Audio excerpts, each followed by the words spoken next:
কর্মসূচিতে বিক্ষোভ কর্মসূচি হচ্ছে। আপনারা দেখছি আজকে আপনার রাজপথে সাদা কাপড় করে নেমেছেন, কি কারণে একটু জানতে চাই। আমাদের দাবি হচ্ছে জাতীয় নবম পে স্কেল বাস্তবায়ন।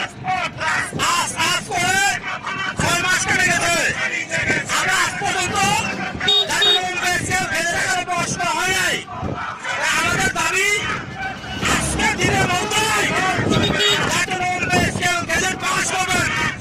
যদি না করেন ডক্টর মোহাম্মদ ইউনূসকে উদ্দেশ্য করে বলতে চাই, আপনি শান্তিতে নোবেল বিজয়ী অর্জন করেছেন, আমাদের কর্মচারীদের নবম পে স্কেল ঘোষণা করে আরেকটা শান্তিতে নোবেল বিজয় অর্জন করে যান। এখানে আরো মানুষ আছে, তারা বলছেন যে এই দাবি না মানা পর্যন্ত কিন্তু সামনের দিনে আরো কঠোর আন্দোলনে ঘুষিয়ে দিবেন। আপনারা এই দাবি না